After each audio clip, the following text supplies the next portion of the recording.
call the roll? Charles Alexander, Present. Juan Armenta, Present. Jennifer Carlquist, Present. Sonia Early, Present. Javier Escobar Costa, Present. Jed Grant, Present. Xavier Martinez, Present. Robert Sachs, Present. Mary Valencia. Here. Looks like we have a quorum. That's good. So the first thing that we will do,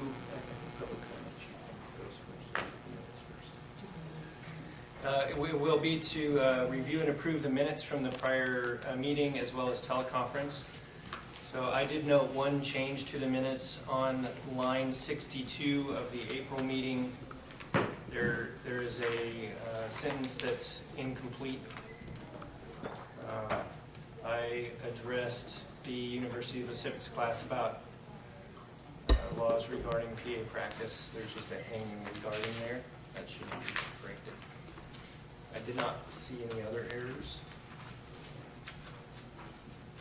The other board members? I'll make a motion to accept the minutes. Second. Is that with the amendment? Yes. Okay. Further discussion? Public comment? Okay, Julie, will you call the roll? Charles Alexander, Aye. Juan Armenta, Aye. Jennifer Carlquist, Aye. Sonia Early, Aye. Javier Escobar Costa, Aye. Jed Grant, Aye. Xavier Martinez, Aye. Robert Sachs, Aye. Mary Valencia. I have to abstain. I was not at the April 29th meeting. Okay, so it looks like motion carries, is that correct? Julie?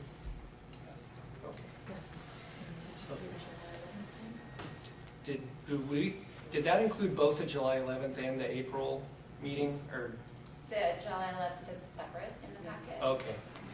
Okay, so also, we could review the minutes for the meeting, the July 11th teleconference that we had. I didn't note any problems with that. Or make a motion we accept. Second. Okay. Further discussion? Okay. Julie, will you call the roll, please? Charles Alexander, Aye. Juan Armenta, I was not present, so I'll abstain. Jennifer Carlquist, Not present, so I'll abstain. Sonia Early, Aye. Javier Escobar Costa, Not present, so abstain. Jed Grant, Aye. Xavier Martinez, Aye. Robert Sachs, Aye. Mary Valencia. Aye. Motion carries. Okay, so the minutes are approved. Next item on the agenda is for public comment on any items that are not on the agenda. So the board cannot discuss or take action on any matter raised during this public comment period that is not on the agenda, except to decide whether or not to place the comment on a future agenda for a future meeting. So is there any public comment? Okay, great. Next, we'll move on to the President's report. So first, I would like to thank Officer Daniel Jimenez from the CHP for being here today and making sure that everybody is safe. I did give a presentation to the medical board yesterday on the PA education and training and what is involved in PA education and maintenance of certification, as well as we gave them some information on licensing and discipline in terms of how we do that. They had some questions about that when we were at a prior board meeting. So one of our licensing analysts, Sarah Fletcher, and I went and gave a presentation to them that I thought went pretty well. They asked some good questions afterwards about it. It's always good for them. We used to have a member of the medical board on our board, but we don't now. So it's good to be able to maintain that relationship and make sure that they know how things are going. We also met several times with the sponsors and author of SB 697 over the last several months, and I think those meetings went really well. We'll comment more on that under that agenda item, but very pleased to see that their willingness to work with us to resolve our concerns. I think those meetings were very positive and very productive, so we're happy to be able to do that. And especially thankful for them making frequent time to meet with us to address those concerns.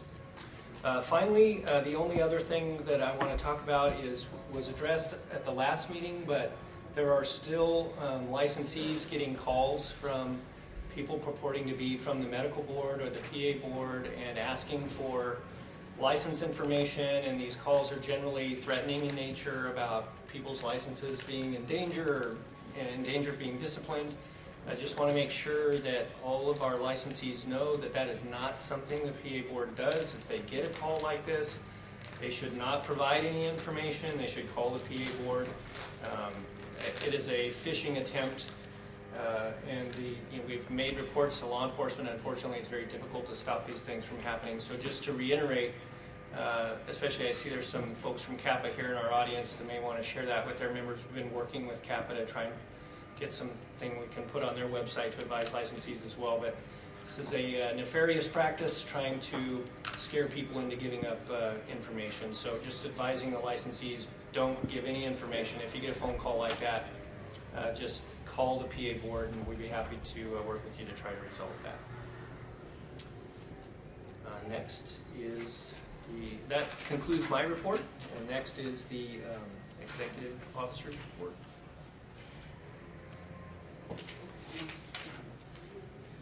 Good morning, everybody. My report's going to be very short. In the last few weeks, staff and I have been interviewing applicants for our new probation monitoring position, and I'm very happy to say that we have offered the position to one of the candidates. We are in the process now of getting the candidate approved for hire. So we're probably looking at about another 30 days before our new probation monitor is actually in the office working. We are going to be conducting interviews for the new OT position within the next 2 to 3 weeks. We've received 170 applications for that particular position, so it's taken us a little while to kind of go through them. The new lease in the building that we are currently at has been signed, so we have an 8-year lease at Evergreen. The new owners are upgrading the system quite a bit. Our potential move, I'm still hoping to be moved by the end of the year, but I need to take a closer look at it. And I would like to thank staff for all of their hard work. Julie and Rosanna were able to get the booth and this room set up yesterday. It's not easy logistically having a meeting out of town, so I would like to thank staff for all of their hard work, and it's been a real pleasure with them. Thank you. Thanks, Lynn. So I'm going to interrupt the reports. First, I'm going to ask if there's any public comment on the reports that have been given so far. Good. Okay, seeing no public comment, we're going to skip ahead to item 10 on the agenda. We'll come back to reports. So item 10 is an update on optimal team practice. We've done this at almost every board meeting for the last couple of years. This optimal team practice is a movement to optimize the utilization of PAs and to remove unnecessary barriers to PA practice to improve access to care. So today we're fortunate to have the president of the American Academy of Physician Assistants, Dave Mittman, and so we would like to invite you to come forward and talk to us about optimal team practice. Thank you. That was fast. I just got here. I wanted to review my notes. Does it matter? Will you hear me? We can hear you. We're good. So good morning. Thank you everyone for the invitation. I'm honored to meet you all, see you all, be here, be amongst my colleagues. It's a wonderful state and it's a wonderful place to be. I love it. So I have prepared remarks that I'd like to share with you. And firstly, again, thanks for inviting me to speak here today to you about a topic important to me and to our profession. and it's OTP, Optimal Team Practice. As you all know, I hope, these are critical times for the PA profession. The healthcare marketplace is changing quickly and evolving.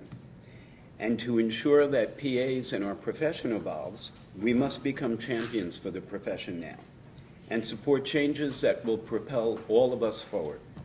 The most important of those changes to us is the implementation of OTP, which occurs when physicians, PAs, and other medical professionals work together to provide quality care without burdensome administrative constraints. So, to support OTP, we're asking that states, number one, eliminate a legal requirement for a specific relationship between a PA, a physician, and any other healthcare provider in order for the PA to practice to the full extent of their education, training, and experience. Number two, create a separate PA majority board to regulate PAs or add PAs to physician boards who work with PAs, or to the Medical Healing Arts Board in some states. And to authorize PAs to be eligible for direct payment by all public and private insurance carriers. And all of those were put forth for specific reasons, and again, we'll talk about a little bit, go into it, but they weren't put forth in any way selfishly, and I'll discuss why. California, of course, has a PA board, critical to regulating this profession, just as physicians and nurses regulate theirs. And we all know CAP is committed to reaching full optimal team practice to ensure that PAs in California can be recognized as fully responsible for the care they provide to patients. How PAs practice on healthcare teams with other providers should be decided at the practice level where care is being provided and as the patient's condition requires.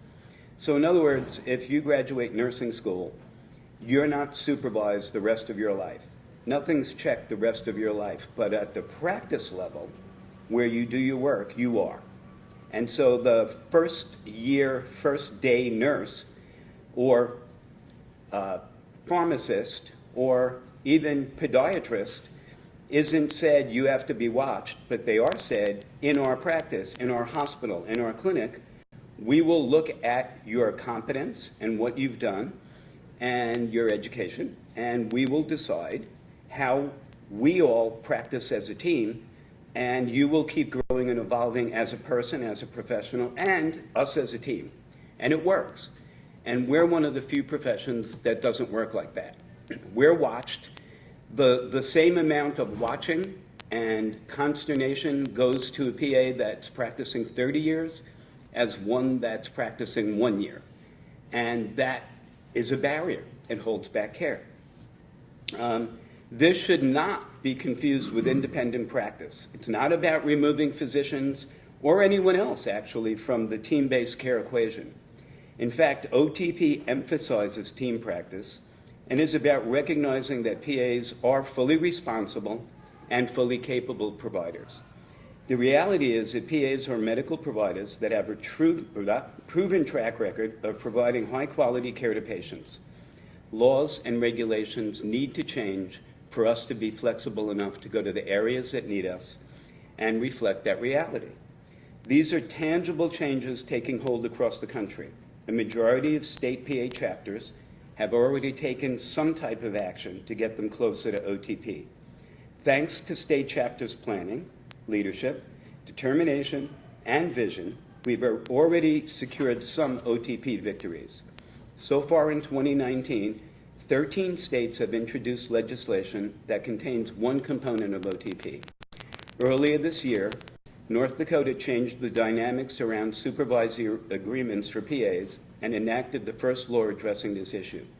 What makes North Dakota unique is that for the first time in history of our profession, nearly all the PAs in the state do not need or do not have to have a supervising agreement or any specific relationship with a physician in order to practice. And that law went into effect August 1st in North Dakota. And so far, everybody went to work and did the same thing they did the day before, and it's been wonderful. And in fact, we're hoping that care expands and things get better and better there. The PAs will be responsible for the care they deliver, as all other professions are. That's all we're asking for. And that's what OTP is all about. This law says that PAs in North Dakota, like all other healthcare professionals, will now collaborate, consult, or refer to the appropriate member of the healthcare team as indicated by the condition of the patient, their education, experience, and competence of the PA, and the standard of care in the community. The degree of collaboration is to be determined at the practice level, not in state law. Let me stress, the significance of this bill is unparalleled. Other states, too, have achieved progress towards OTP. West Virginia eliminated the requirement for PAs who work in hospitals or areas where their credentials are checked, where you have committees checking your credentials and your training. They've eliminated practice agreement with specific physicians in order to practice. So even clinics connected to hospitals where your credentials are checked. In West Virginia, they've said, we don't need you to be associated with any specific physician, just come to work. We know your competence, we know your training, you know how good we know how good you are. What we still want you to do is go see patients and be good and refer when appropriate. Other states, too, have achieved progress towards OTP. Let's see, wait, I'm sorry, I lost my place. Idaho and Colorado each added a PA to the medical boards this year, another critical step. This is Idaho's first PA seat on the medical board and Colorado's second. In some states, OTP may not come as easily as we would hope, but may come incrementally. While not optimal, it works if the end goal is still OTP. The CAPA leaders know this very well. They were amongst the first in the nation to believe that OTP is right for PAs and right for patients in your state. In fact, the bravery and commitment to OTP encouraged a lot of other states to move forward. But compromise must often happen for incremental progress to be achieved. While CAPA's current legislation no longer includes elements of OTP, and I don't think I'm telling you anything you don't know, it will make practice better. And as we all know, practice being better is wonderful, and there's always next year. AAPA also is working closely with state chapters pursuing OTP, providing them with strategic advocacy and communication support to help them advance their legislation.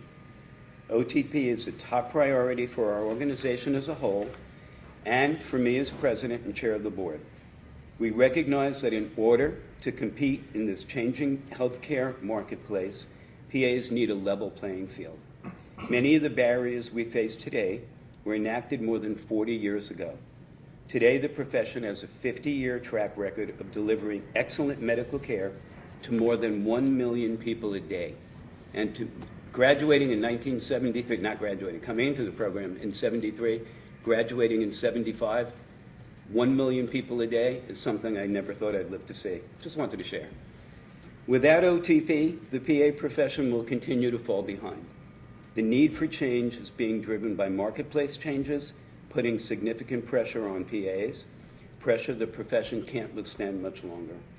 As you all know, years ago, most physicians owned their practices.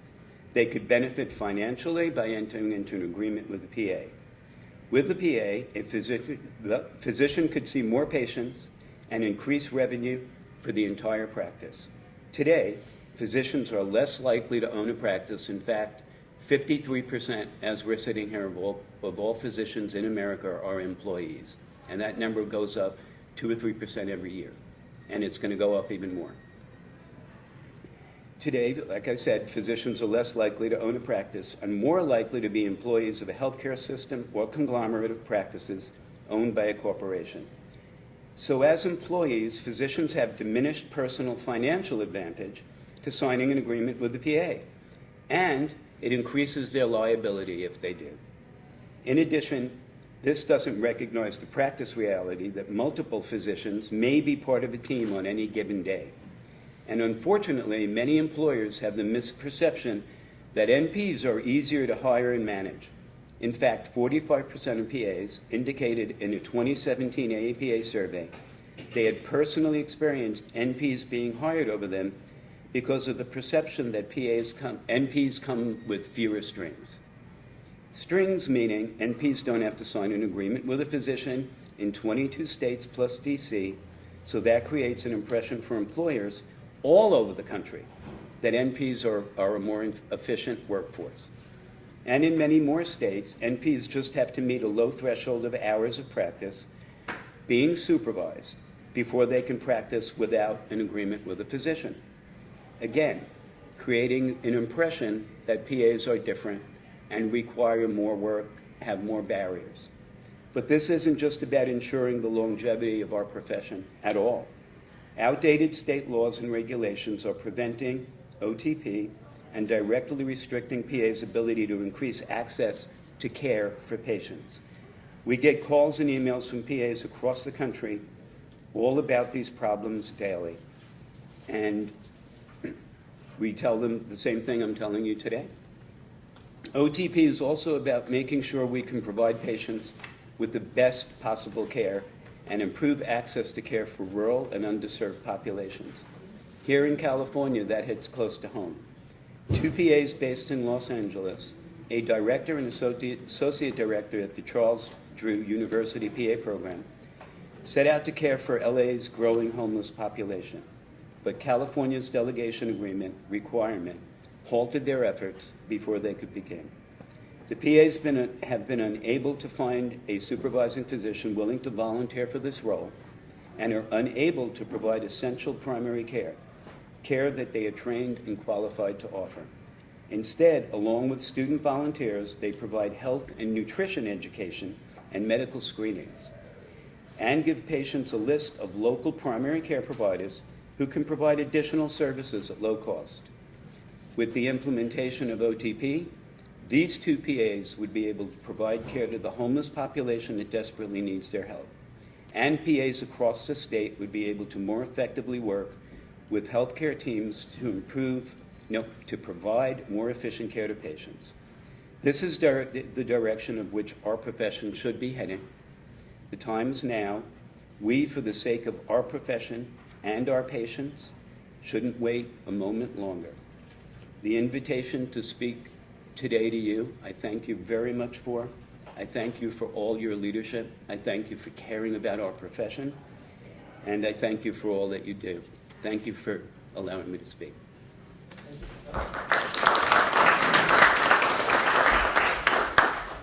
Before you go, could I ask you, understanding that you may not be prepared for this question, but just out of curiosity, can you explain how no requirement for any relationship with a physician or practice agreement, how that's different from independent practice? Sure.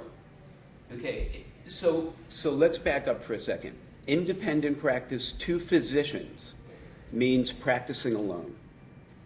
It means setting up your own shingle, opening up an office, and leaving your comrades behind. 2 PAs and nurse practice, and read medical economics, read physicians practice, read those journals, and that's what they use. That's the phrase. 2 PAs, and probably, I can't speak for it, but I would think most nurse practitioners, independent, this has nothing to do with that.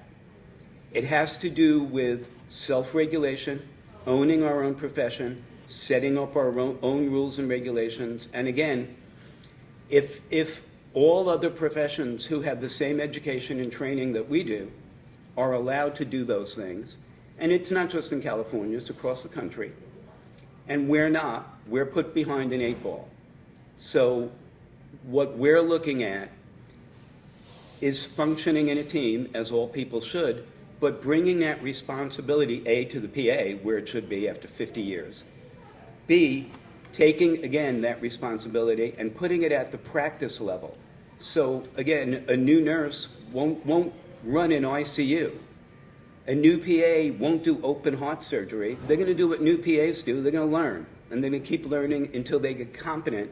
And then wherever they work is going to say, okay, you're competent.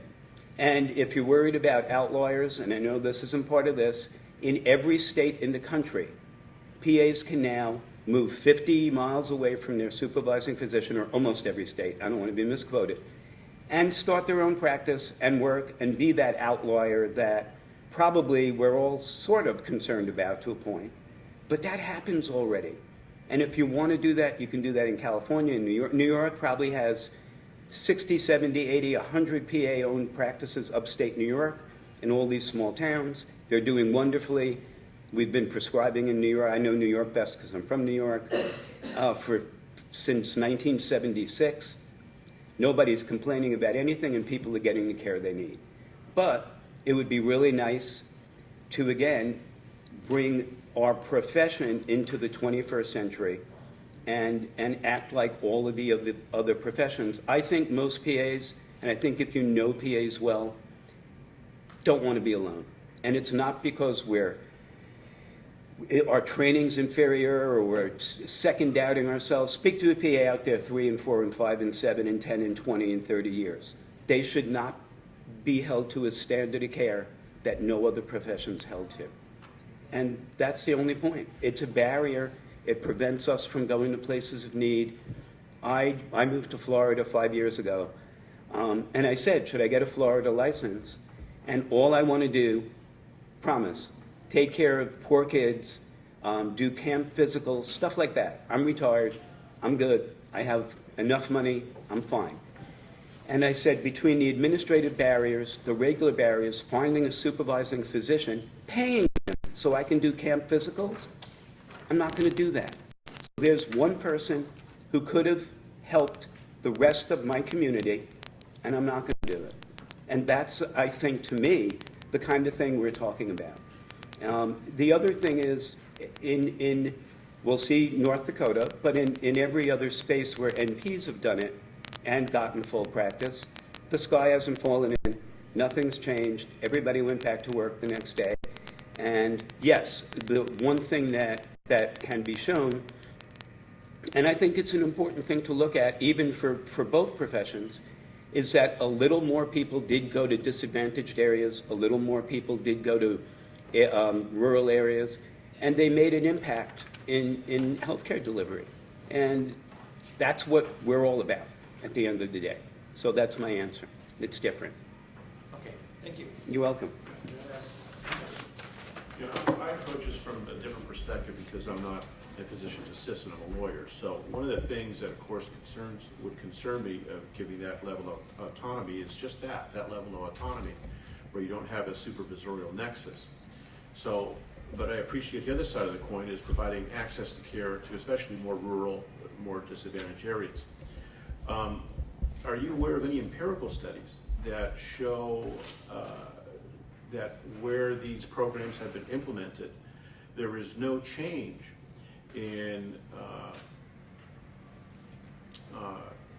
unfavored events, cases where they should have been referred and weren't, or the PA overstepped his bounds or didn't exercise that judgment to refer it and kept things in-house?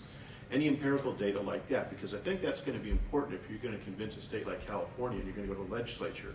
You're going to have to show them, look, here's the empirical data that shows the sky has not fallen in, everything is pretty much static. Agreed. And yes and no. I mean, again, because North Dakota is our first state, and also West Virginia did change. We're going to start looking at best practices and see what people are doing in those states now. But we can look at PAs in the military that have very, very loose collaboration. We can look at PAs in the VA that practice with collaborative practice, where PAs are basically doing a lot. And in both cases, you go to get help when you need that help. So it's not someone delegating help or asking you better get help when, it's when the PA feels necessary. And in both those places, there haven't been problems in years. Look at the VA, look at both what, again, I'm not here to sell NPs, but the NPs and the PAs are doing. And the VA healthcare system's gone from one that people have spoken very negatively about to one that people are speaking very positively about. Indian Health Service. I mean, I think a lot of this, the scope of practice, and it's not a scope of practice, it's more a responsibility issue, because we're not doing any more than we could do now. It's right. So, and I think that's going on more on the federal side, and the states are just for PAs starting to get into it.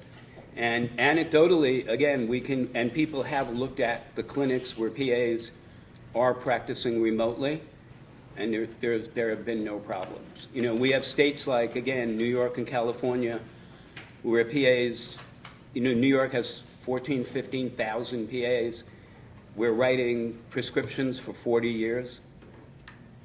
No more inappropriate prescribing than any other group that prescribes. So we certainly have evidence. Now, will that evidence translate over? I think it will. I think anybody who looks at it probably, we're not going to, you don't change your personality because someone said something's going to be done at the practice level that used to be done legislatively.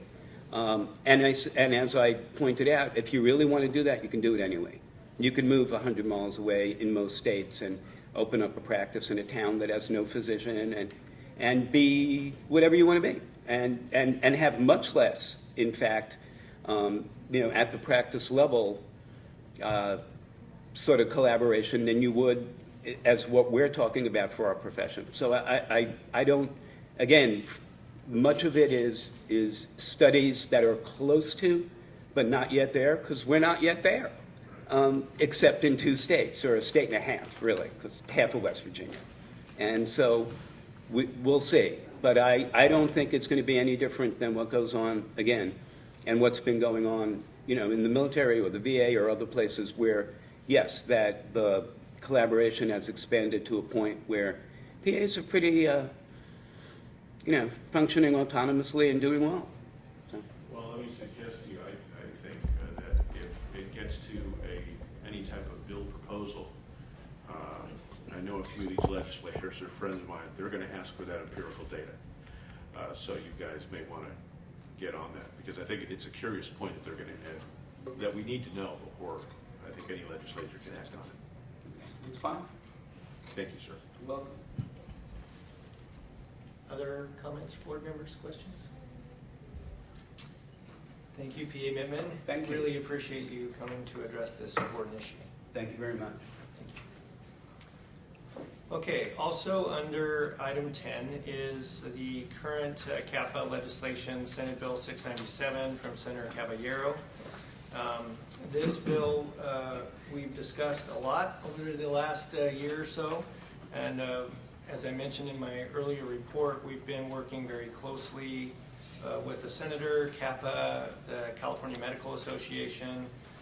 We did have some fairly significant concerns with the bill in terms of public safety and enforcement in California. Understanding the intent behind OTP and being able to implement that from a public safety perspective is problematic. When you say that, you know, defining independent practice, I think, for at least a regulatory board, is not you're owning your own practice. It is practicing without any oversight from a physician. That's how we would look at it from an enforcement perspective. And so when you look at public safety, that's a little bit problematic. And so that's really the crux of where our work has come from, our opposition to the bill has come from. The bill currently the board currently has an opposed position on the bill, but we have had several very constructive meetings with the authors and sponsors, and we are very close to being able to remove our opposition and take a support position on the bill. I think that is likely to happen soon. We have had really, we met with them, I think last week was the last meeting. Oh, was it Wednesday? It was Wednesday. Where am I? Yeah, it was Wednesday. It's been a really long week already. Yeah, we met with them Wednesday. It was a very productive meeting. Yes. And I am very hopeful that we are very close. Even though this bill doesn't achieve optimal team practice, which of course, as a licensed PA, I think is a good thing, it does, yes, it does make some very important record-keeping changes and sort of unnecessary barrier removal from PA practice in California. Thankful that the board authorized me at the teleconference meeting to change our position and take a support position. And so as soon as we see those changes in language, we will be certainly happy to do that. So any comment from board members or public comment on SB 697?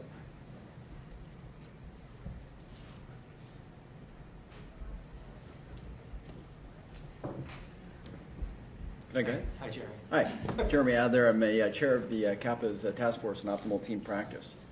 On behalf of CAPA, we recognize your efforts to work collaboratively on SB 697. As you know, PAs provide evidence-supported, high-quality, safe, and accessible care, professional medical services, to millions of Californians. By incorporating our intent of your amendments into the bill, we move closer to the day when a PA will have the same dignity as other similar professionals and will further be able to enhance the health of patients in California. Thank you for allowing me to speak. Thank you. Other public comment? Comment from board members? Okay. So we'll move back to the reports section under item number 5. Next will be the licensing program and activity report from Ms. Forsythe.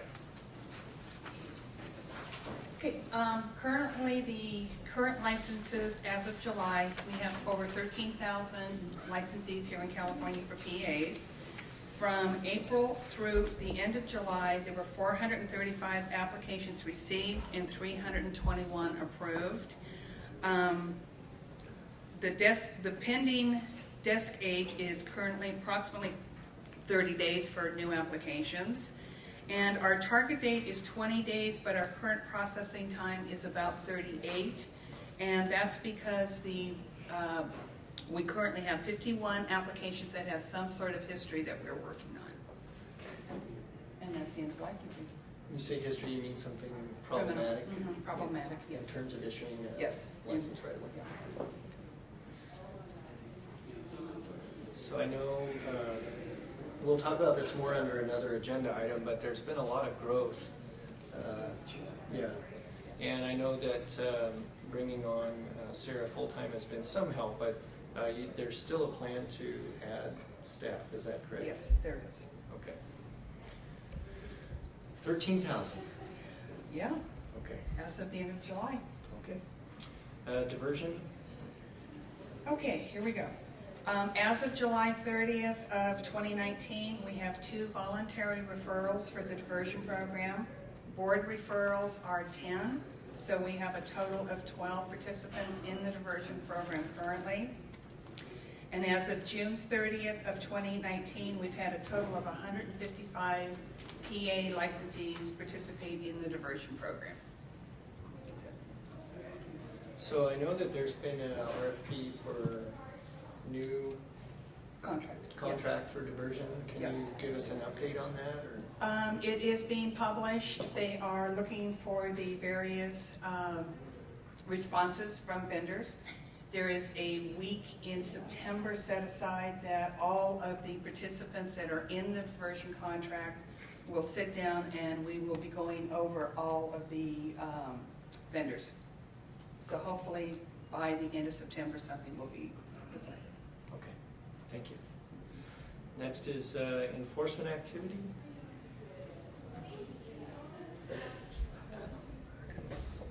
Good morning. April 1st through, this report is from April 1st, 2019 through June 30th, 2019. Complaints received, we received 91 complaints. 87 were assigned to desk analysts and 18 are still pending at intake. 19 complaints were referred for investigation. 98 complaints and investigations were closed. 146 complaints pending at desk analyst. 82 investigations pending at field. 313 average age of pending investigations, and 39 investigations are over 8 months old. There's 8 cases that were initiated at the Attorney General's office. 38 cases are pending at the Attorney General's office currently, and the average age of pending cases at the AG's office is 516 days. We filed 10 accusations, and we withdrew 1 accusation. We placed 2 licensees on probation. There were 2 licenses that were revoked, and 1 was surrendered. And there was 1 petition for reinstatement that was denied. Currently, we have 59 active probationers and 6 are tolling. From the previous quarter, which is from January 1, 2019 through March 31st, 2019, we have 1 cite and fine pending, and the fine amount is $500. We do not have any current from April 1st, 2019 to June 30th, 2019. There were no citations issued. So right now, from previous quarter and current quarter, we have $500 pending. Any questions on that? I'm just curious if we have a reason from the Attorney General's office on the age of the pending cases. That is really outrageous, especially given the fact that our bill has just been raised. for the Right, Attorney but, you know, sometimes there's cases where it is, you know, there's stipulations that, you know, there's settlements that happen, or some cases, this also are cases that were sent back to the AG's office, and there was counters done on it. So this is like an average of that, because we still don't have final actions on those. So it is a accumulation of all those numbers and how cases are. There's no final decision on these matters, so they're still at the AG's level. Do they give you a report on these cases that are outstanding? Yeah, we do. I think the last report we had in one of the packets on the AG's office. So, Do you think that it would be helpful for us to have a median age instead of just average, so that we can sort of figure out, oh, it's just a couple of outliers skewing it, or do you think that the median age would often be close to the average age? If you look the 516, because right now our target number, because we do annual reports for DCA, I'm not sure, it's around the same timeline. So it's not something that it's outrageous that this is not, you know, there's cases, I mean, for other boards, depending on how many we don't have that much of a number, but sometimes it goes up to 1,000 days. So I would, you know, yeah. From a litigation perspective, Mm-hmm. 516 doesn't shock me. Yeah. It really doesn't. I know it sounds amazing, but you know, from a civil litigation standpoint, it takes me. I'm not going to be trying a case for 3 years. Okay. And From just start to, to end. So this is not No. would be roughly an expected time frame for this. It's not alarming to me. Okay. I mean, if we got closer to 1,000, mm-hmm. Christie took it right out of my mouth. Yeah. Then I begin to become concerned about what is going on Okay. over there. We're right now settling cases that we discussed in closed session, you know, 2 board meetings ago. So, you know, I mean, it's just. Okay. Okay, well, that's helpful to me to Yeah. get that perspective. Yeah. Yeah. I'm sorry to admit it, but. Yeah. Any other questions? How does it affect the costs that we're being charged by these cases dragging out? They charge us by how they work on the cases, so that's how they bill us hourly. So, any email, anytime they're looking at, if we request for any edits, amendments, or any negotiation, all those are being billed to us. So, But on an hourly basis. yes, on an hourly basis, So I not, understand the process, Not 5 days. but Yeah. I work with attorneys Yeah. on. if they're working on the case, touching it, then yeah, we If get They billed. touch it, then it's an hour. Yes, So that's. Well, it should be an incremental to 15 minutes. mhm, Right. So if they look at it a minute, you can bill you 15. yes. No, I've worked with attorneys and, you know, they pick up the paper and it's .25. Well, So, mine was .6. That was- .6. Yeah, so 1/6 is what I billed in. 15 minutes is kind of unusual in my experience. I Yeah. don't know about yours. I agree. And it's pretty Or a high. phone call is, you know. It's pretty high, Mhm. yeah. And now the cost per block is. We don't have any control over that. They set that. No, I understand. So. It's- And that's one of the reasons when we have accusations and we ask for, because we have to request edits, unless until it's something major, we don't ask for technical changes, because those are also billed to us, so even though they made the errors. And in fairness, just, you know, Xavier, even though you hand me a piece of paper, it's gonna take me a few minutes to look at the notes. Okay, where am I? Where was I? What's the context of this? Okay, now I can respond. So, but I get your point. And I'm sorry. Any other questions on this report? And then we have our complaints received by type and source. Right now, for the 2018-29 fiscal year, we received 438 complaints. And you can see the last fiscal year from 2017 to 2018 was 492. We have been receiving more complaints, but not compared to last fiscal year. Any questions on that? Yeah, I'm just looking at this. Still, gross negligence or allegation of gross negligence or incompetence seems to be by far the most common. Yes. Okay. Followed by unprofessional conduct, which looks to have improved since last year. That's always good when there's less concern for that. Okay, thank you. Okay, Very thank you. helpful. Other questions from board members? I'm sorry, before you go. Maybe we should pay the Attorney General when they complete the case. I don't think we have a lot of option about how No, they they just deduct it right out of your account. Yeah.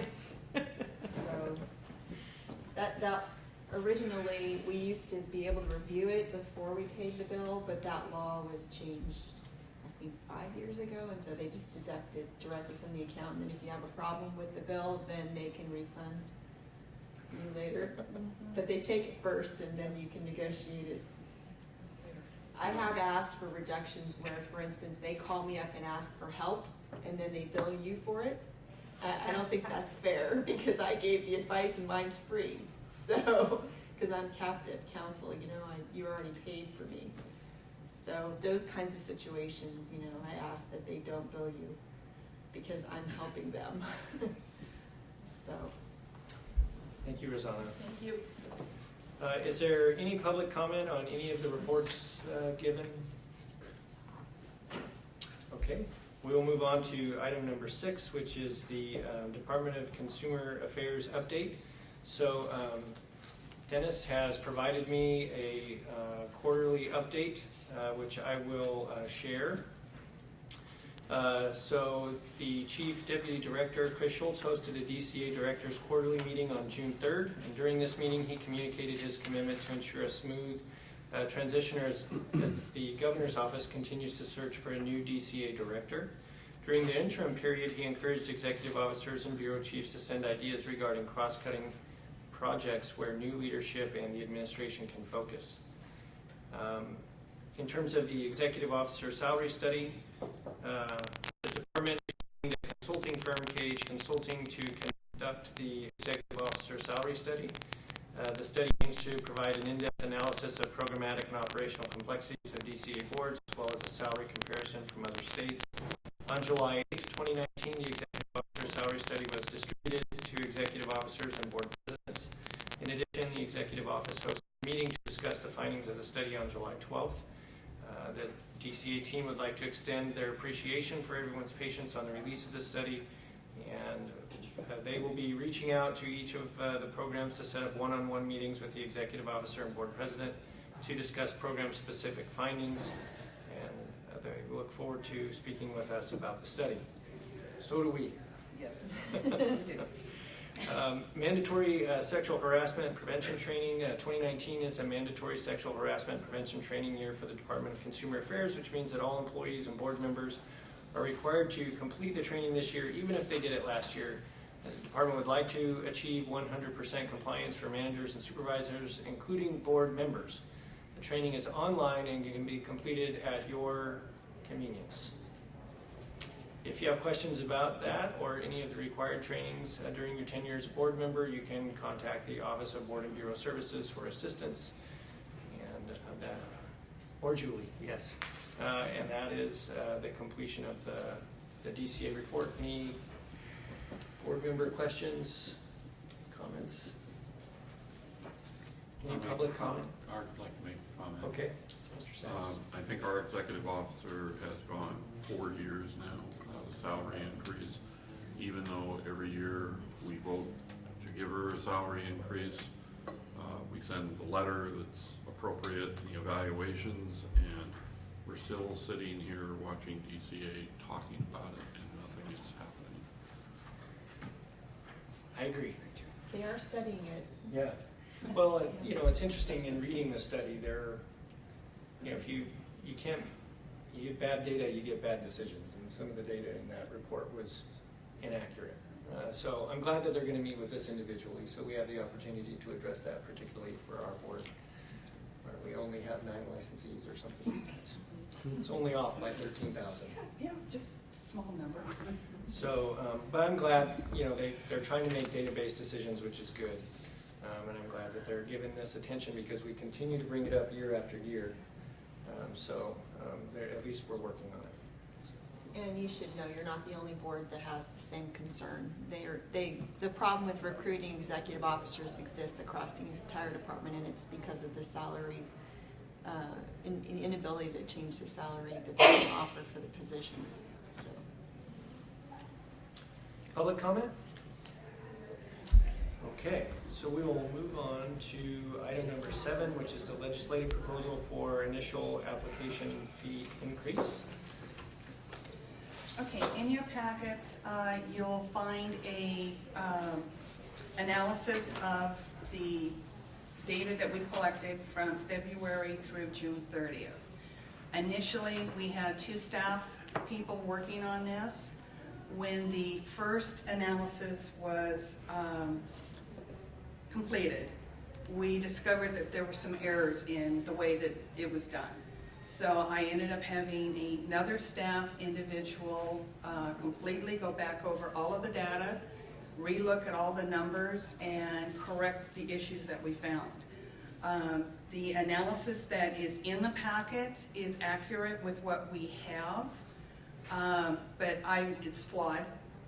What I would like to suggest is, propose to the board members, is that we go back. I have 1 staff person do the entire analysis from September 1st through March 30th. So we have a much better data and analysis, and I'm comfortable going to the legislature if I have to with what's here, but I would prefer to have a little bit better data. Any questions? I'm sorry. So where did the 9% growth, I'm looking at page 3 of the proposal under analysis where then it says 9% growth in application. Is that just in licenses issued, or where did New that applicants. That was new applications. Number of new applications is 9% growth. greater. Okay, and is that 9% year over year, or is it just in the last 4 years total that's been a 9% growth? It's in the last year. It seems to be continuous 10% growth that we're seeing every year now. Because it's yearly. It's Okay. all because of all the new schools that are coming online. It's and that's not even including out-of-state applicants. It's just the schools that are coming online. Okay, so in the audit that you're going to do from September to March, will you be able to have a more accurate trend of growth rate? Yes. Okay. Yes. Including the out-of-state? Yes. Like I said, I'm going to have 1 person do it. What happened in the initial audit was every 3rd application was flagged to go through the audit for the data as to how long it took to get it processed, get it through the system, and get the individual licensed. Unfortunately, there were 22 applications that had some sort of history that obviously take longer. So instead of 1 in 3 apps being tagged for that, all 22 were flagged. Which skews the numbers. Yes, it did. Okay. So I'm sorry, Xavier. How far can you go back? When did you start keeping track of this? We really didn't start keeping track of it until this audit. We could probably go back to the office. How far back do you want us to go? Well, I'm just saying, if you expand the analysis, would that help? I think if we do 6 months, and I think if 1 staff person does it and does every app that comes in, I think those are going to be pretty accurate reflection of what we currently are receiving, which is what I want. Okay, that's fine. Yeah. So So what additional data are you trying to get? I just want to make sure that it's correct data, that if we select 1 in 3 apps, everything is included. It would be the ones that have history. It would be the ones that are new grads or they're out of state, where the last one, all of our apps that had history were included in the data, and they shouldn't have been. Okay. So I just want to make sure that we have good data going forward. So do you need a motion to do a desk audit, or I think we could just direct staff to do the Yeah, audit? you Yeah, can Do we just, have you to- can just direct them to come back with a new revised proposal for your consideration in a future meeting. Okay. Good. Do we need a motion to do that, or can we just do it? No, Okay. you can just direct me. Just do it. You're Okay. correct. We will do it. Okay. Public comment? Okay, great. Seeing none, we'll move on to the report on the medical board activities. I don't think Kim is available to do that. I know that they are having their board meetings right now, because I was at it yesterday. Sometimes it's nice not to have 110,000 licensees. The meetings are very efficient for 13,000 licensees. We will go, I think, to closed session later. Can we go on to item 11 for regulations?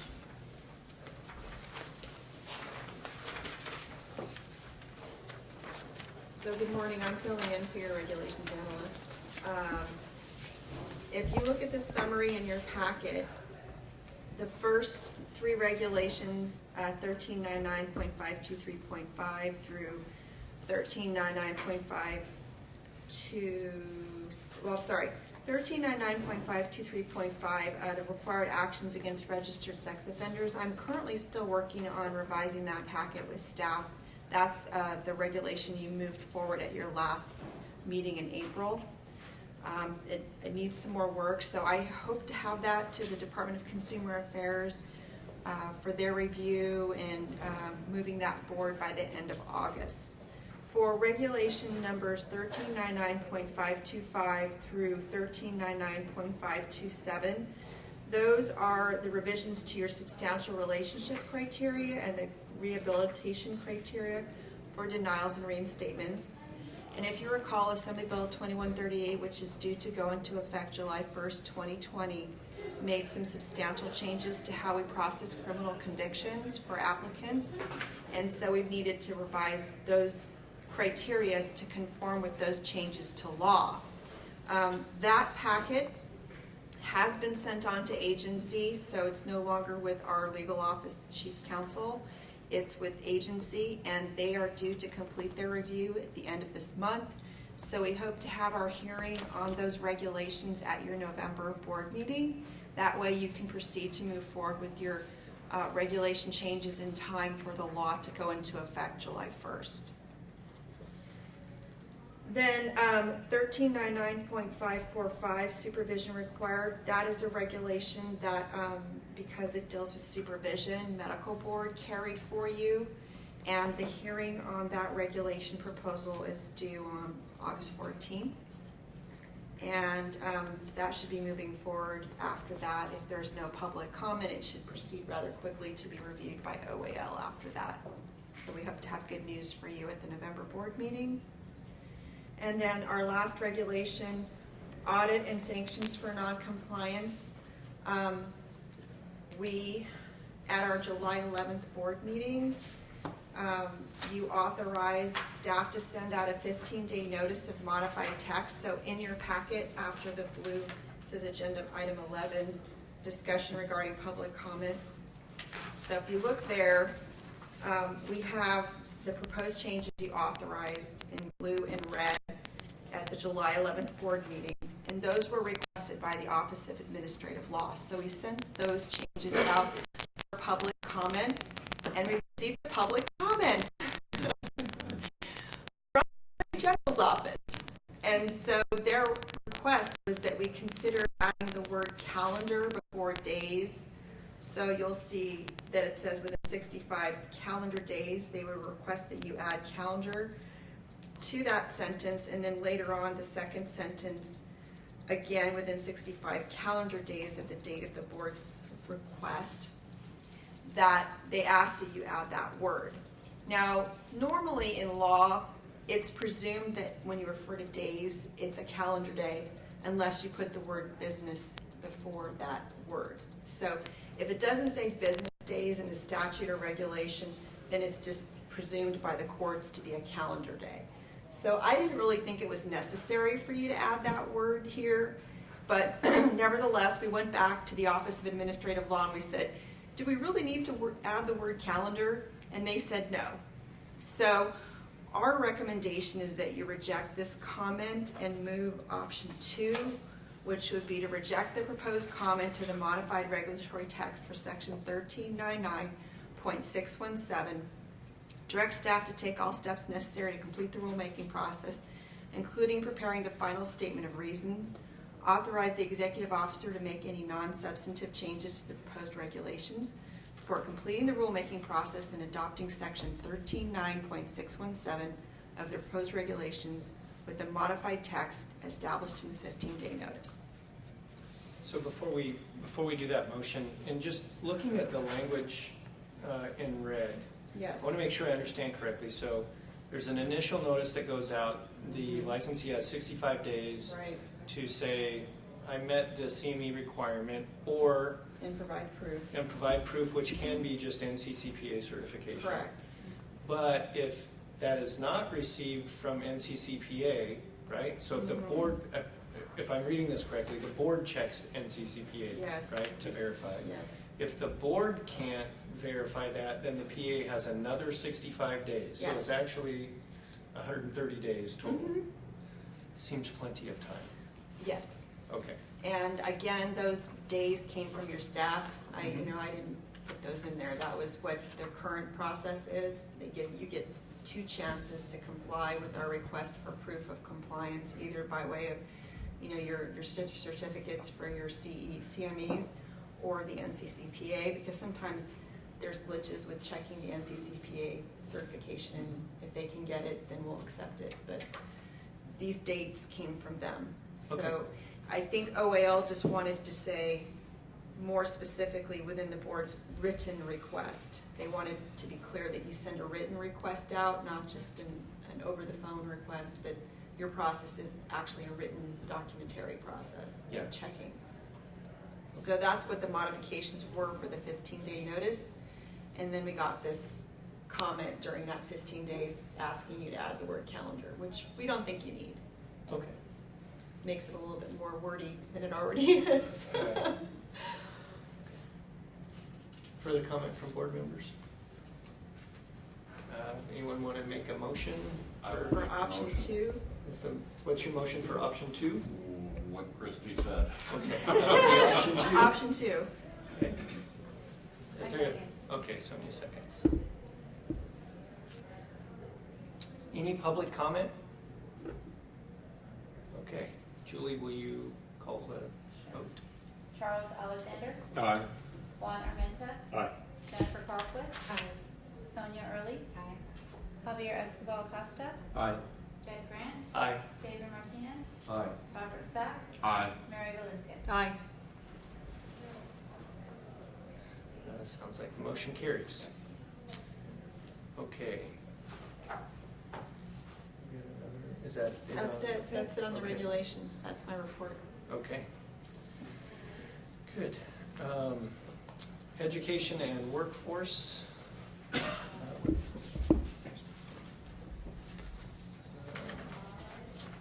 So the Education and Workforce Subcommittee report. So looking at the numbers, we currently have 16 accredited PA programs in California. 8 of those are new within the last 5 years. So we were talking about growth earlier. So the PA programs in California have doubled in the last 5 years. And there are currently 5 more programs in development. So within 10 years, we will go from 8 programs to 21, 22. So a lot of growth in California, which makes sense with what we're seeing in licensing. So interestingly, the programs are more concentrated in the Los Angeles and San Diego area. San Diego receiving some significant growth, I think 2 programs there. And then there's been some growth along the Central Coast as well. So we're seeing a more distributed geographic locations for physician assistant training programs, which is good. Currently, right now, with the 16 accredited programs, there's 704. If each program fills all of their seats, which it is likely, PA education is pretty competitive to get into with thousands of applicants per class. Just at the program where I work, this year we had, last year we had 3,800 applications for 45 seats, and this year we had about 2,000, but we shortened the period where we were accepting applications. So there's still, almost 2,000 applicants for 45 seats, which is hearty. So 16 gives you 704 capacity just in the state. The average number of students per program is 44. And then by 2021, when these programs that say developing in red on there, if those all come online, then there will be over 1,000 graduates from PA school every year in California, just from programs in California.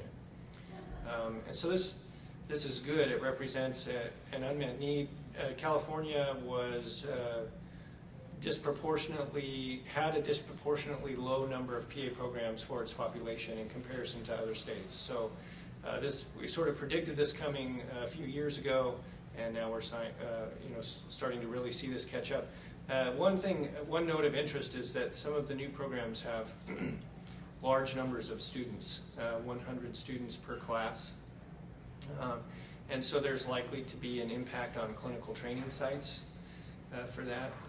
So that is one thing that we might want to look at. And then with all of those new graduates and sort of the controlled substances education course and those kind of things, it's another agenda item, but this does support the need to make sure that we're making sure that as you have more people available to attend those things, then we should make sure that they are meeting the standard for what people are getting. Likely to be more people wanting to offer those courses. So, any questions on this report?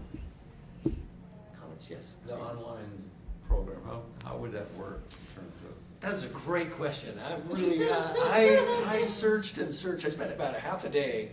It's definitely out there that they're developing it, but there's no really other information. So Toro University does have a campus here in California, in the Bay Area, and in other states as well. And there are other programs that have a partial online component, but they're not fully online.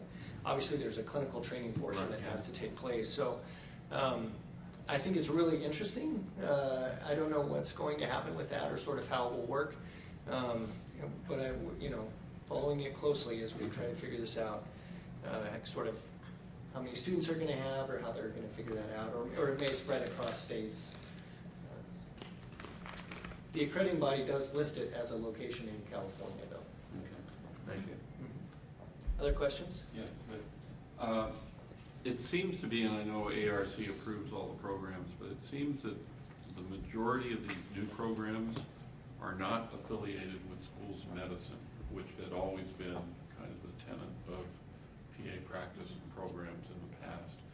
Is that a correct assumption by me? That is correct. Actually, there is some pretty good data out there that shows that whether or not a PA program is affiliated with a medical school doesn't really affect outcome in terms of national certifying examination pass rate. Where it does create a benefit for the programs is with clinical education and rotations, if they're sort of in the same place. So the school of thought among PA educators is that there are some advantages and some disadvantages. The advantages are that there is no competition with medical students and residents. The disadvantages is that it's much more geographically spread out where the clinical rotations are occurring. But an advantage of that is that the students are experiencing every setting, right? From a very rural PA, maybe one doc in the middle of nowhere, to a very urban, tertiary care center, and everything in between.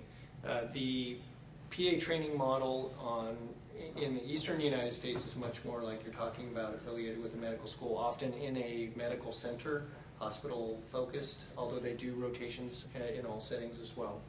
And on the West Coast, it's been much more dispersed and outpatient focused, although they do inpatient rotations as well. So I think it's interesting to see how the profession has grown. Within a few years, California is going to be close to some other states, and there are some states, Pennsylvania, I think maybe New York, I'd have to look at the map again, that are actually saturated. They don't get the numbers of applications per seat that California does. So interesting to track this and see what's going on, but it is a good thing in terms of workforce for California. We know that students are more likely to stay where they train, especially if they come from there. So this is a good thing in terms of developing access to care in California. Other questions, comments? Public comment? Okay. Budget update?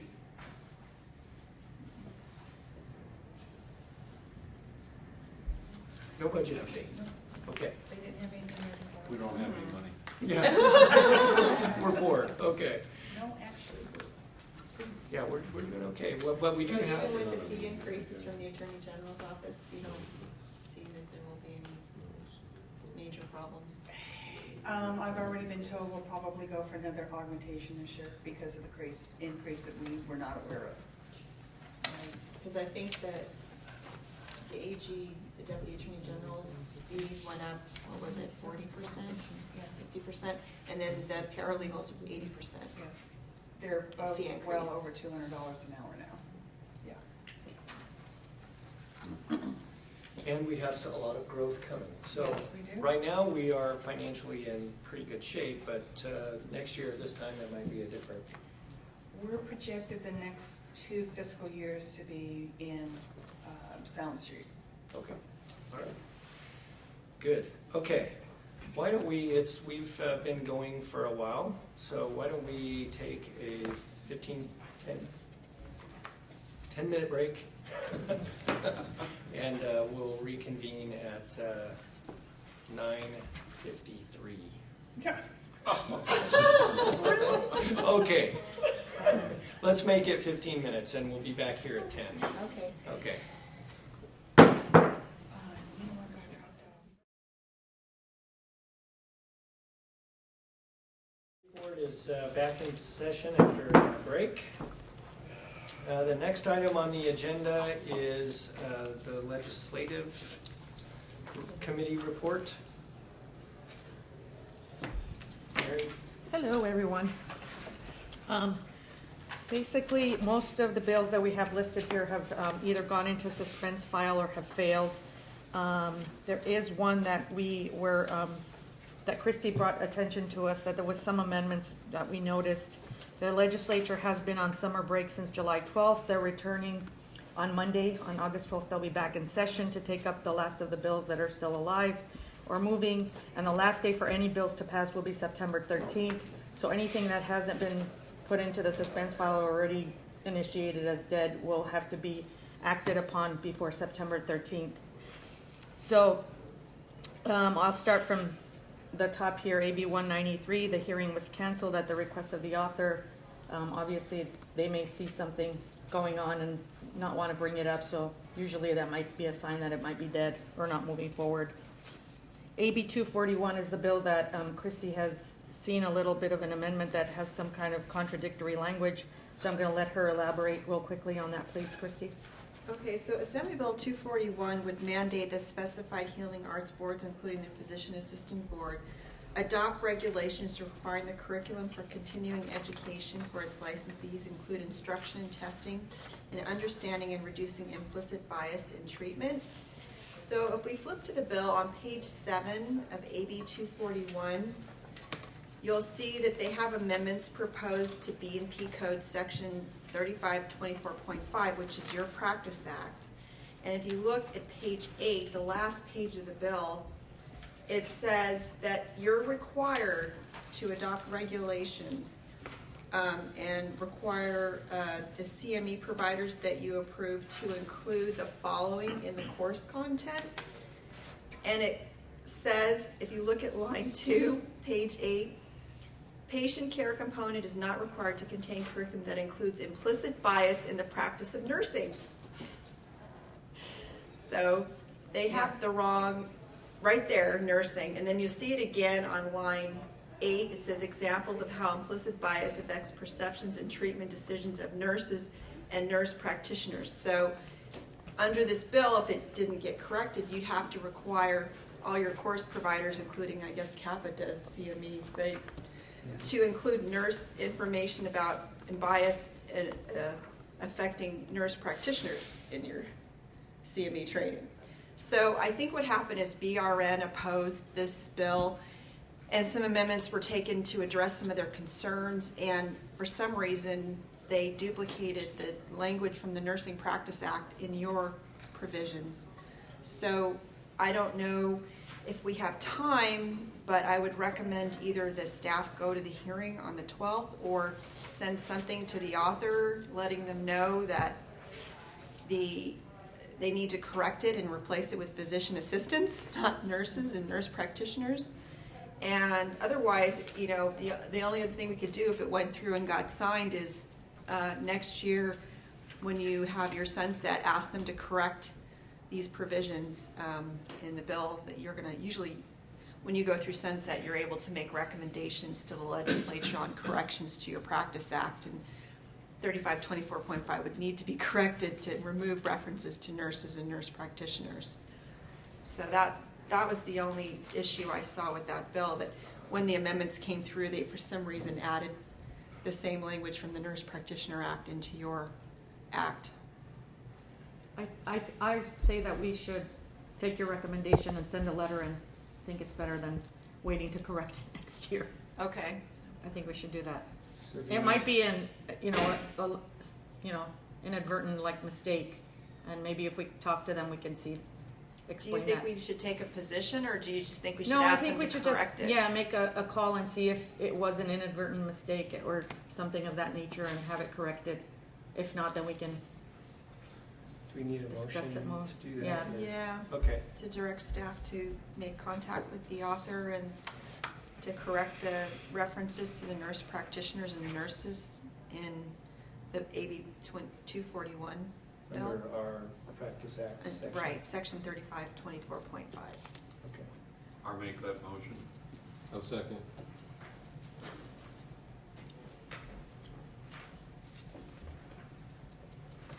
Charles Alexander, Aye.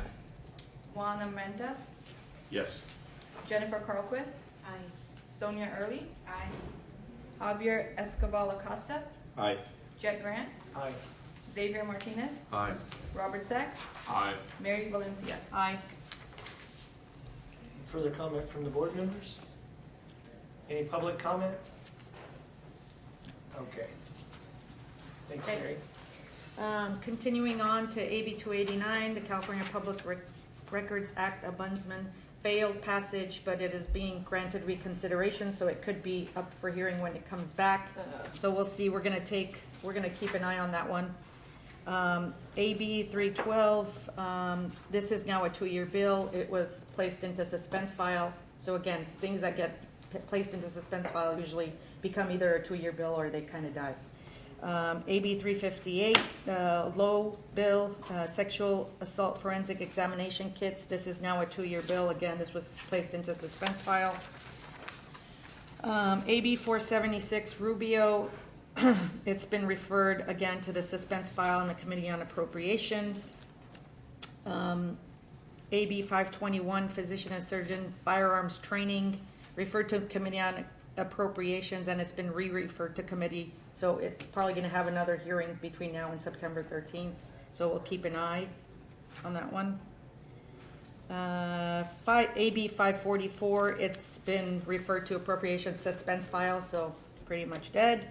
Well, AB, that's good, because that would have cut out 50% of your delinquency fees, right? oh yeah, Collecting, you know. as far as what we collect from our, for budget purposes. AB 613, that's another 2-year bill dead for 2019. AB 890 has been moved to the suspense file again. It was the nurse practitioners. They were gonna create Medical a new services, board right. for having them be nationally certified nurse practitioners. Right. You're gonna create a brand new board Wow. for them. Okay. It wasn't clear how that was gonna work. Next, we have AB 1184. That's the public records retention transmitted by electronic mail. That has been referred to Senate Appropriations Committee, so that's another one we'll keep an eye out for. So that one's still active and it could move forward. Yes. That would require us to keep all our emails Mails. for 2 years. Right. Did we, did we send where it says we oppose, for all the ones that we opposed, did we send letters or? I don't, No.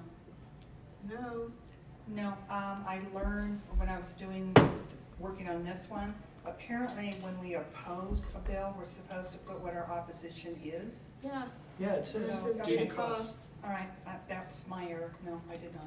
Okay. yeah, I don't know the status on those letters because I was not present at the April 29th. When I'm actions were sure you taken. were involved the next go around. Okay, thank you. So I'm sorry, before you move on, should we send that letter now? Yeah. Yeah. I mean, I would Okay, think I'll we get should. it done then. Yeah. Okay. And we can ask our legislative liaison from the DCA to kind of confirm what's going to be happening with the bills, and then we can then move forward if we really need to send the op letter Okay. Yeah, if it's. to get a more current status, because they're going to come back on Monday, so once we know, then we'll have a better idea. Okay, AB 1819. Typically, if the board takes an opposed position, the expectation is a letter is sent to the legislature so they know your position and what concerns you have with the bill, and it's registered, so it doesn't look like there is no opposition and the bill is fine. Otherwise, your position's not communicated and it's not made. Okay, we'll part get of it out public Monday. record.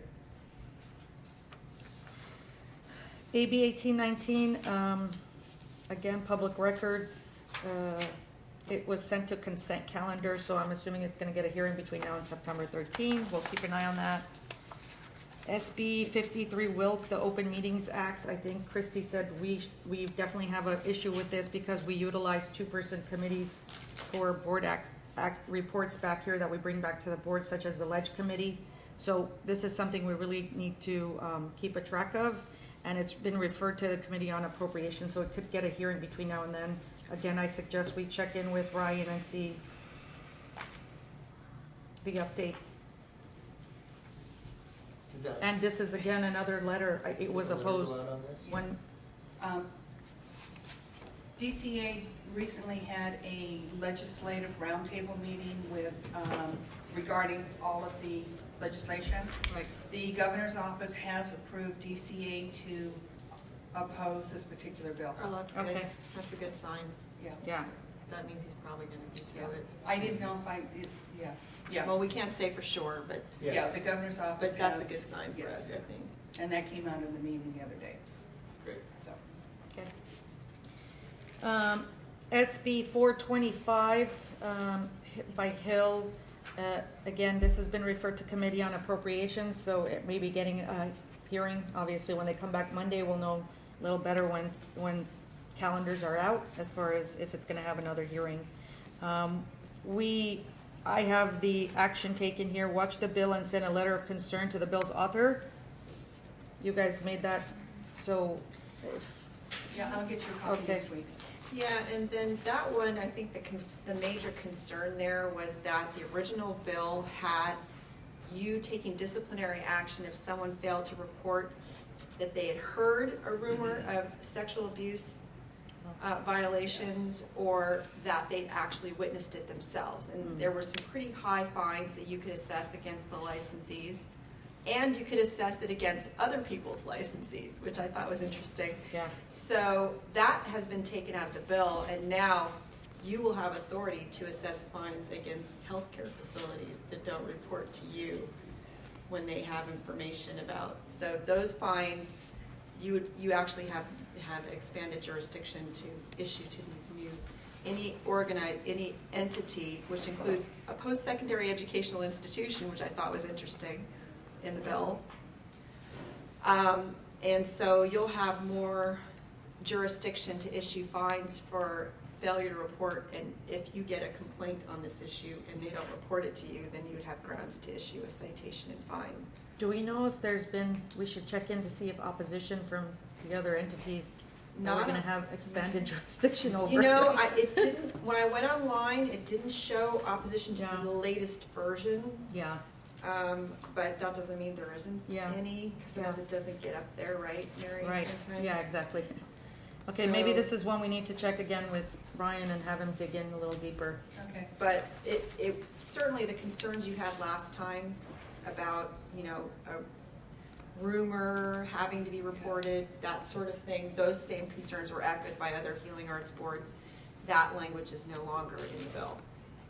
So but it does give you more jurisdiction to issue citations and fines into the $50,000 to $100,000 range against entities that have information where you get a complaint about sexual abuse of a patient and they don't report it to you, you have authority to issue these large figure fines. So I'm surprised that none of the entities that are affected, Right. I'm surprised they haven't, but on the website it didn't show opposition to this version. So, Okay. SB 518 Wasikowski, Public Records, Disclosure, Court Costs and Attorney's Fees. This has also been placed in the appropriation suspense file. We will continue, obviously if it's suspense, it's usually dead or it becomes a 2-year bill, but will not be moving forward. SB 615, Public Records, again, disclosure. This bill never received a hearing by the deadline, so the bill is now dead. interesting. And that's it for me. Any questions? Yes, sir. When it goes back to appropriations committee, what are they looking at? I think they try to make the case about the amount, Cost. costs, costs to the budget. So that's where they'll play around with it, if And they there's can move the, a minimum threshold for it to go into suspense? I think it was 100 or 150, I can't remember. 150,000? I think 150. Can't remember what the exact. Okay. And again, so now we're back, they'll be back from summer recess. Between now and September 13th is, like, we have a month to watch these bills. So if they don't move, then we're safe. So is that the bill, I forget the number that we're discussing, that's going back to appropriations, right? 697, yeah. 697 is going to appropriations. We had costs. We had costs associated with the, we can discuss this here, it's legislation, Yes, right? it's on the agenda, so. Okay, it was. Several places. Yeah. Several places, A yeah. lot of places. It is, so the ability to put a non-licensed person on the practice agreement, like an administrator, then if there's a problem, we go back and we look at the practice agreement like we do now for the DSA and see in the DSA, did it say they could do that? Who told the PA that they could do this, right? And was it appropriately delegated right now or whatever, agreed to in the agreement? Under the current language of 697, that could also be an administrator Of an organized healthcare system. And so, which would mean now that we would hold them responsible. Number one, we're not sure it's completely legal for them to delegate stuff or authorize those things on the agreement. So there's a lot of cost and investigation going into who said that they could do this and could they say that they could do that, and that's where all those costs came from. Well, didn't we get the cost estimate from the Attorney General's office? We got the cost estimate from both the Attorney General's office, HQIU, which does our investigations, and we looked at the shared services portion from the medical board and came up with the dollar figure that way. So we used a lot of different variables in order to come up with the figures. Right, So- the board didn't just No, imagine No, these I- costs. Yeah, we looked at where they came from, but that So the appropriations committee could kill the bill. they could. Yeah. We We have. hope the language will be removed, in which case the cost would significantly decrease below the threshold for a suspense hold for the bill. Yeah, so there would really be no significant cost. It would just be an absorbable cost. If they take that out of the bill, then it wouldn't really cost us anything. No. And so we anticipate that that will happen, but until the language comes out, who Yeah, knows? right. Yeah. Good question, thank you. Okay. Anything else, Mary? That's it. Further comment by board members? Public comment on legislation? Okay. Next, I would like to go back to item 11 and ask Mr. Martinez to make comment. He attended a meeting on the executive 11. officer. Item 6? Six, did I? You said 11. You which is said regs. 11, that's regs. Oh, no, we were on 11, I'm sorry. Sorry, you're good, Mary. Item 6, yes, on the DCA report, because he went to a meeting where they talked about the EO salary, and I neglected to include him in the discussion of that topic, so. Thank you. I did attend the meeting on behalf of Jed, and I went to, one of the things I found out was everyone seems frustrated with this whole analysis, and one of the most important things I found out is that our executive officer is very low compared to other executive officers as far as salary. I mean, there's one board that has, I think, 1 or 2 people, and the salary for that executive officer was at the highest level. Wow. And it was quite an eye-opener, but everyone seemed frustrated. And they all said that it starts with the governor's office, comes down as far as how the salaries are analyzed. And but everybody seemed frustrated that they couldn't do anything. That's what really got me. So I did see at the level that our executive officer's at, and I was quite surprised compared to other boards. We have voted for 4 years running now to give a raise. The raise comes from our budget, but have been unable to do that, and that's where I think the level of frustration comes from. We recognize that, but have not been able, despite the fact that we keep trying to do it, have not been able to.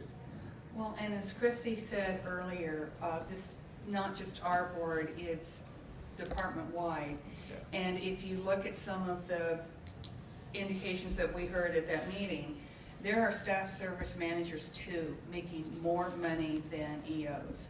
So it's kind of, how do you recruit up-and-coming leadership to take on an EO position if, one, they're not going to get any salaries or salary increases, Or if they get and A pay cut. Big pay cut. Yeah. exactly, and you've got staff who is staff protected by unions making more money than you are. So it doesn't make a lot of sense. We've lost 4 very, very talented EOs because of this issue, and if something doesn't change, I see more going. What's the solution? The solution is Give a raise. something's got to change. I mean, it just You have to be persistent. That's been my experience in government, is that if you keep pushing the issue, at some point there will be change. But if you let it go, nothing will change. So I think. well, even just the keep gentleman who was pushing. leading the meeting, he seemed frustrated. He was very frustrated. He Yeah. couldn't get anything going, and then I forgot the gentleman's name, but Chris Castillo, he's Yeah. deputy director in exec. he came up and spoke with us, and I introduced myself, and he said, "I know who you are." I don't know if that was good or You're bad. notorious. But he also mentioned, he said, "I know you're trying to get reappointed, and that's not happening either." Yeah. So, I mean, Are you sure? no, I'm not sure, but Oh, it okay. just, the process just seems to be, I hate to use the term, but it's bureaucracy. It's just, nothing's happening. So, Well, they are going to have meetings, and we'll keep pushing, but thank you for going to that and giving that report. I'm sorry I didn't. oh, I don't mind. Include you Like in I said, the- anytime you want me to attend, I'll, Yeah. take a break from my regular job. From my point, it's really nice having both of you in Sacramento. I know that if I need either one of you, you're there. And it's really made my job a lot easier than in the past when everybody is out of town and poor Bob would Oh, fly. me? No, you'd fly up on a Tuesday night and do a meeting and then you'd fly home. So, and I know that's been difficult on you. So I appreciate the time and effort you guys are putting in with me.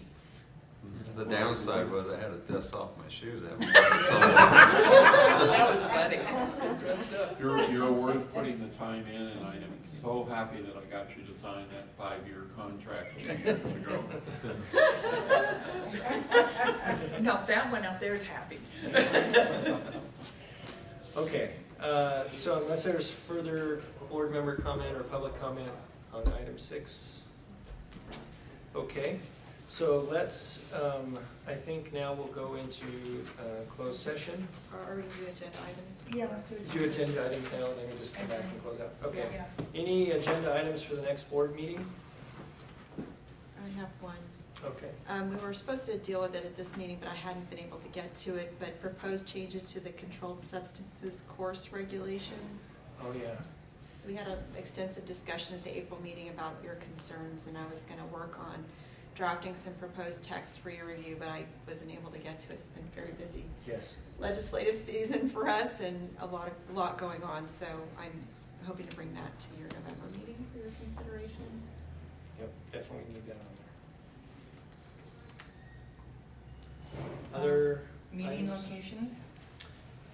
Yeah, that's right. Yeah, Your- next your meeting meeting schedule, location, yeah. and then we'll also have to, is that usually we do board member leadership positions stuff? Yes, elections. Yep, elections. And hopefully announcement of appointments. That, we would really like to be able Yes. to announce some appointments at the next board meeting. That would be Yes. great. SB 697. Yes. We'll have, Yes. legislative report.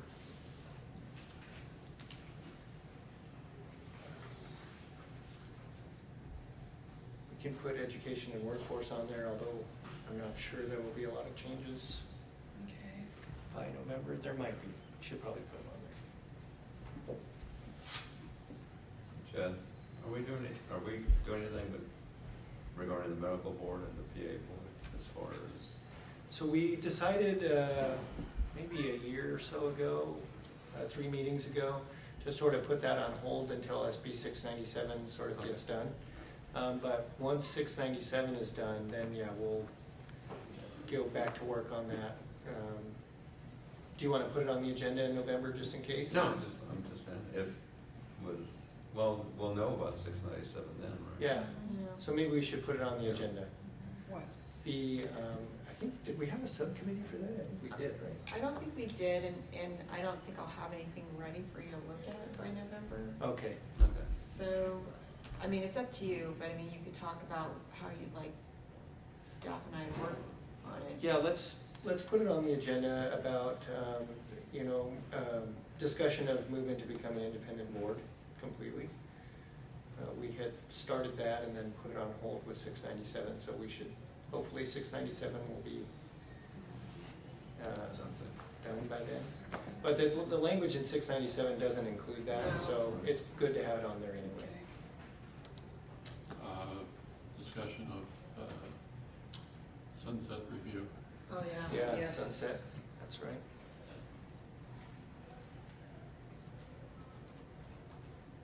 Do you think you'll have your ledge proposal for the fee increase together by then, or? Yes, because if we do it from September to March, we should be able, yeah, we'll have it completed. By November? Oh, I'm sorry, Oh, no, yeah. no, we won't. You won't, okay, No, so because not we on just- there. Wouldn't Yeah. be till the April meeting probably, right? Yeah, because we decided to do 6 months you instead did, of okay. 3 months, yeah. Just staying on the calendar, that's all. Yeah, I didn't even know what day it was. Can't imagine why. Yeah. Anything else? Mary, do you think you'll need any legislative stuff on? Unless you guys want to put the items that we said, send the opposition letters on, and the ones that are still active, Yeah, we okay. should, those ones should be back on.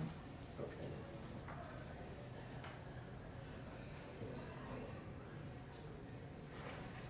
Any other items for the next agenda?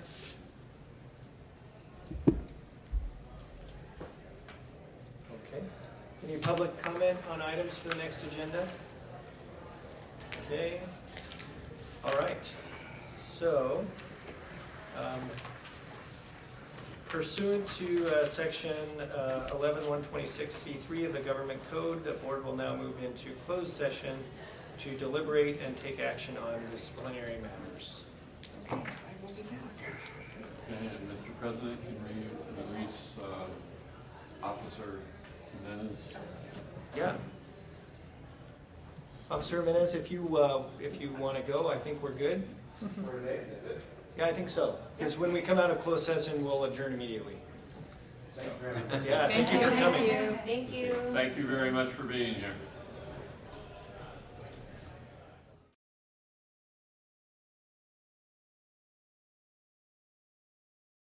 So we're back from closed session. So the only thing, we're going to add an agenda item on the next meeting for discussion of EO evaluation and salary. Any other items for the next agenda? You know, Jay, I was just thinking about the education report that you gave previously. There is a commission on the future of California Health Workforce, and I was a part of some of the work that they're doing. And PA's got very little attention in there. And I was just wondering, we had Teresa at one time, part of that group as well, but when she left, the representation of PA's kind of disappeared except for me. But I was wondering if that would be a presentation we would like to hear. Yeah. In terms of the workforce, because you saw the numbers, and what that's going to look like. And this is a commission that's really taken quick action on trying to do work in terms of improving the workforce. So I just think it would be good for us to hear that presentation, but also get our voice in there. Okay. And the work that they're doing so that it doesn't get overlooked. So you mean have them give a presentation at the next meeting, or us go to their? Either a presentation or get a report, because the report is online, you can review the report. But if you're not, and they've been going all over the state doing these briefings. Okay. And so it doesn't take very long. Okay, so maybe we could invite them to give a briefing under that and then discuss their report? Yes. Okay. Is that okay? Yeah, it's fine, thanks. Sounds great. Thanks, Charles. Anything else? Need a motion to adjourn in a second? I make a motion. I'll second. Okay. I'm going to call the roll. Rosanna? Charles Alexander. Aye. Juan Amenta. Aye. Jennifer Carlquist. Aye. Sonia Early. Aye. Javier Escobar Acosta. Aye. Sorry. Jed Grant. Aye. Xavier Martinez. Aye. Robert Sachs. Aye. Mary Valencia. Aye. Okay, motion carries. PA board meeting is adjourned. Thank you.